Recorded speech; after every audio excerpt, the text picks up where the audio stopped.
Friends, ఈ వీడియోని like చేయండి, అదేవిధంగా మీ ఫ్యామిలీ మెంబర్స్కి ఫ్రెండ్స్కి షేర్ చేయండి. దయచేసి అందరూ కూడా సబ్స్క్రైబ్ చేసుకోండి. Thank you very much. చిల్లీ 73కి స్వాగతం.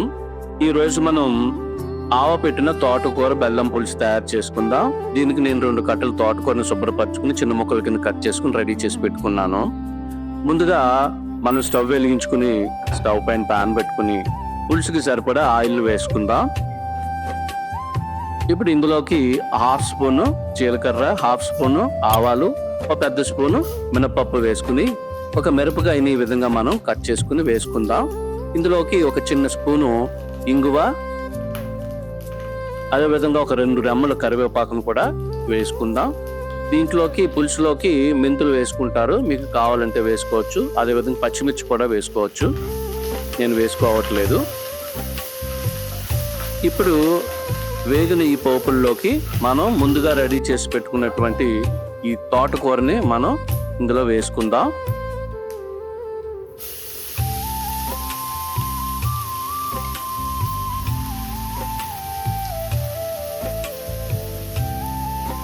మనం ఈ తోటకూరని వేసుకున్న తర్వాత ఈ పోపులు తోటకూర బాగా కలిసేటట్టుగా మనం కలుపుకోవాలి. కలుపుకుని సిమ్లో పెట్టుకుని మూత పెట్టుకుని ఒక 2 నిమిషాల పాటు మనం దీన్ని బాగా మగ్గనివ్వాలి.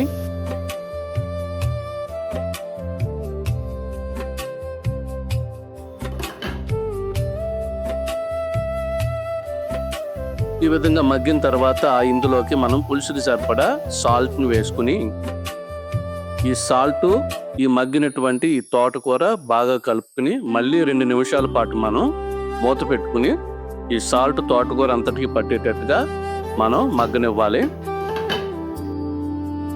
ఇప్పుడు నిమ్మకాయ సైజ్ అంత చింతపండుని తీసుకుని మనం శుభ్రపరచుకుని వాటర్ పోసుకుని దాన్ని పులుసు కింద మనం తయారు చేసుకుని రెడీ చేసి పెట్టుకోవాలి.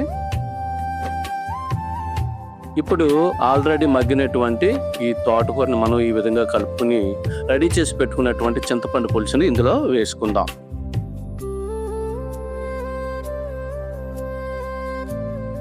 ఈ విధంగా పులుసుకి సరిపడా వాటర్ను కూడా ఇందులో యాడ్ చేసుకుందాం.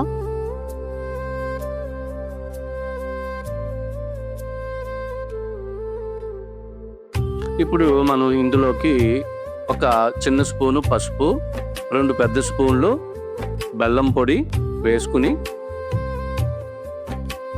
బాగా కలుపుకోవాలి.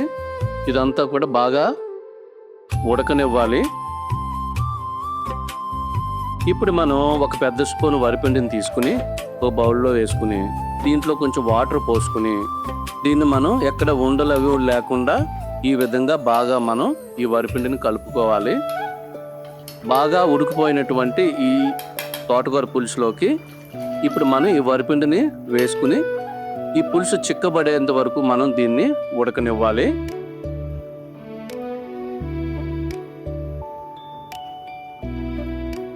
ఇలా ఉడుకుతున్నప్పుడు మనం ఒక పెద్ద స్పూను నూపప్పు, ఒక పెద్ద స్పూను బియ్యము, ఒక 1/2 స్పూను ఆవాలు, 3 ఎండుమిర్చి తీసుకుని మిక్సీ పట్టుకున్న దీంట్లోకి మనం ఒక 2 పెద్ద స్పూన్లు ఆయిల్ను కూడా వేసుకోవాలి.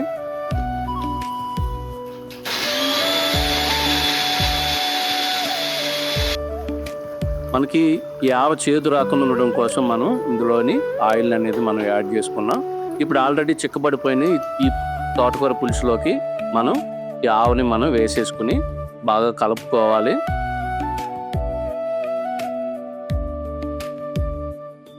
మనకి ఈ పులుసు ఎక్కడ మరీ చిక్కగాను కాదు, అదేవిధంగా మరీ పలుచగాను కాకుండా ఈ విధంగా ఉండాలి. ఇప్పుడు ఈ బాయిల్ అయిన ఈ పులుసుని మనం ఒక బౌల్లోకి తీసుకుని